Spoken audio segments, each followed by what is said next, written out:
मैं सालों से तारक मेहता का उल्टा चश्मा देख रहा हूँ और एक बात मेरे मन में हमेशा खटकती रहती है। एक प्रश्न मेरे मन में हमेशा उठता है कि क्या जेठालाल वास्तव में एक आदर्श पुत्र है।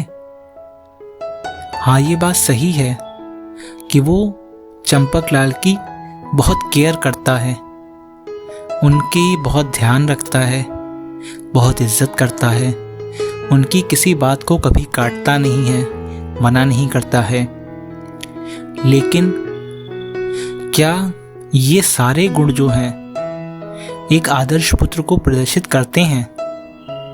क्योंकि हम ये बात देखते हैं कि जब कभी चंपकलाल गलत भी होते हैं, कोई डिसीजन उनका गलत भी होता है, फिर भी वो जेठालाल को जैसे कह के चुप करा देते हैं और जेठालाल कभी उनके आगे आवाज़ नहीं उठा पाता है। वो जानता है कि उसके पिता गलत हैं, लेकिन उसकी बचपन से कंडीशनिंग ही ऐसी करी गई है कि वो चंपकलाल के किसी डिसीजन को कभी ओवर रूल नहीं कर पाता है, उन्हें मना नहीं कर पाता है, उनकी किसी बात को काट नहीं पाता है।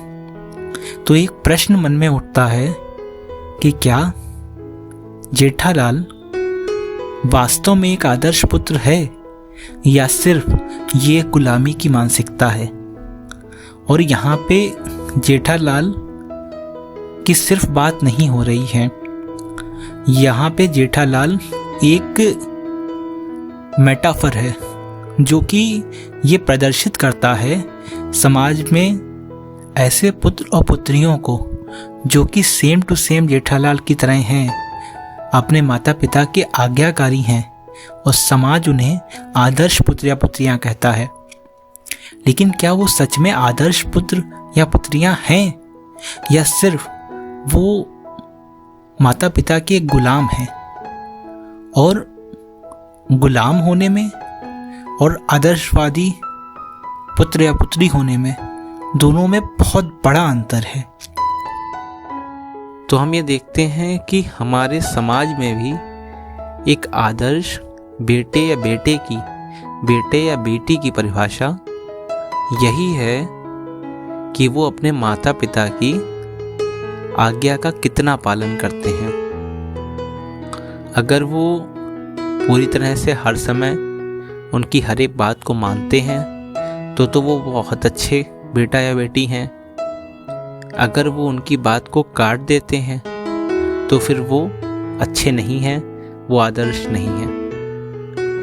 अगर आप इसको एक तरह से देखें तो यहाँ पे ये मेरी पर्सनल ओपिनियन है, लेकिन मुझे ये सिस्टम एक गुलामी की तरह लगता है। और यही चीज़ गुरुओं के बारे में भी कही गई है कि माता पिता गुरु हैं, बड़े हैं, इनकी हर एक आज्ञा का पालन करना चाहिए।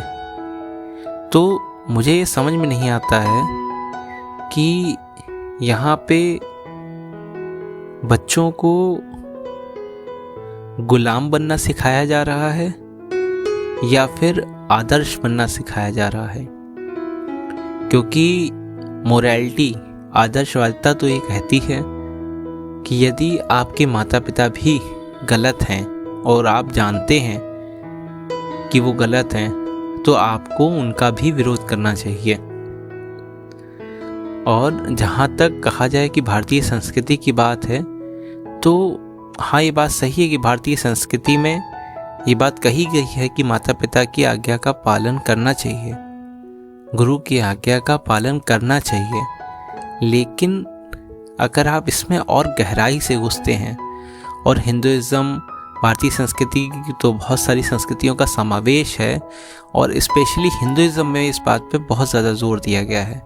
और जब आप हिंदुइज़्म में पुराने ग्रंथों में जाते हैं, जब आप प्राचीन ग्रंथों को उठाते हैं, जैसे रामायण हो गई, अगर आप इनको के तत्व को समझने की कोशिश करें तो तत्व में जब विष्णु जी श्री राम का अवतार लेते हैं तो एक तरफ तो वो श्री राम के अवतार में ये दिखाते हैं कि हमें अपने माता पिता की आज्ञा का हमेशा पालन करना चाहिए और अपने पिता की आज्ञा का पालन करते हुए वो वनवास चले जाते हैं।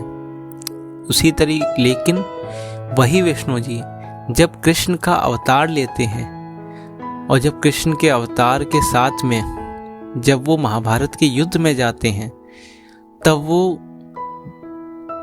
अर्जुन को क्या सिखा रहे होते हैं? अर्जुन को सिखा रहे होते हैं कि देखो सामने तुम्हारे सगे संबंधी ही हैं, लेकिन वो धर्म के साथ में नहीं है। तो उन्हीं जो धर्म के साथ में नहीं है, तुम्हारे अग्रज हैं, तुम्हारे पिता समान हैं, तुम्हारे गुरु हैं, भाई हैं, लेकिन चूंकि वो धर्म के साथ में नहीं है, इसीलिए तुम उन्हें उनका वध कर दो और ये धर्म सम्मत बात कही जाएगी।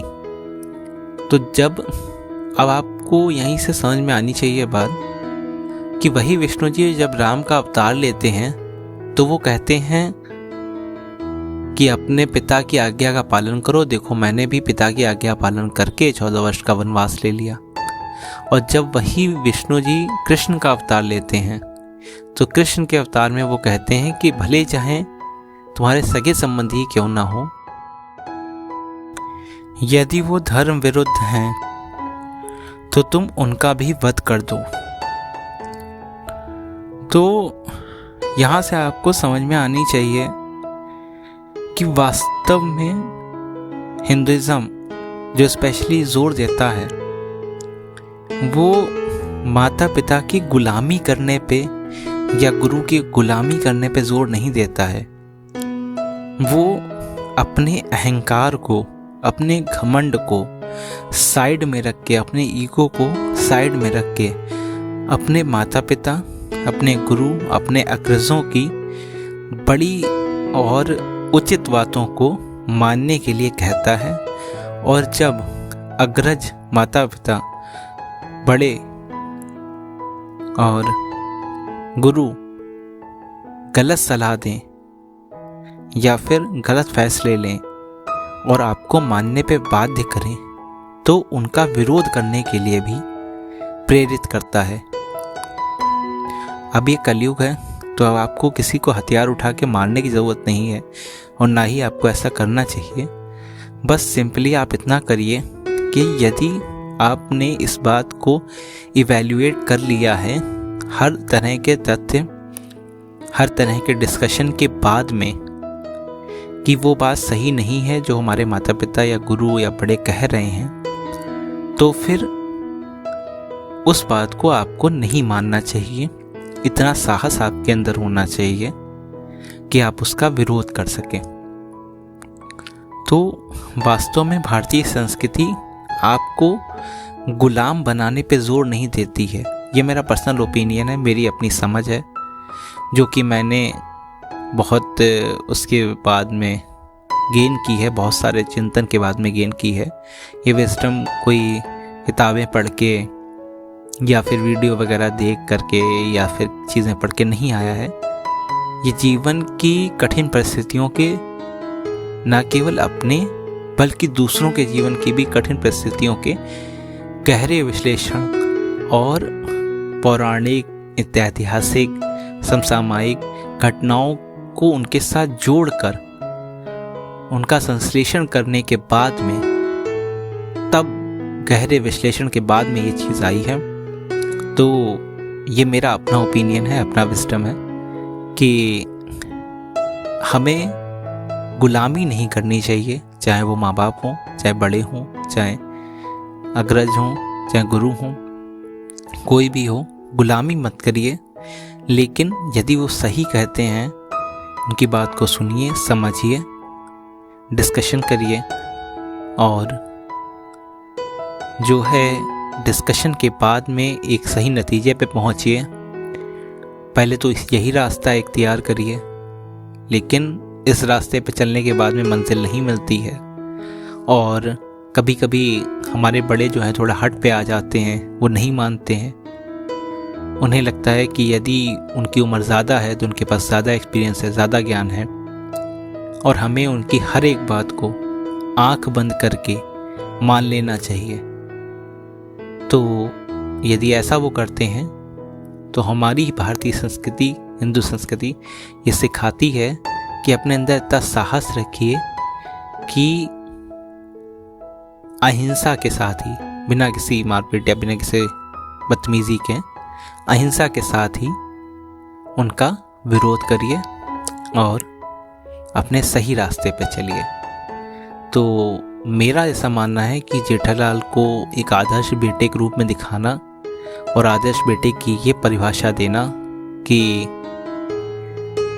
वही आदर्श बेटा या बेटी है जो अपने माता पिता की आंख बंद करके आज्ञा का पालन करता है, आंख बंद करके उनकी आज्ञा का पालन करता है। ये दिखाना एक आदर्श बेटा या बेटी को, ये चीज़ सही नहीं है और मेरे ख्याल से मेरा ओपिनियन यही है।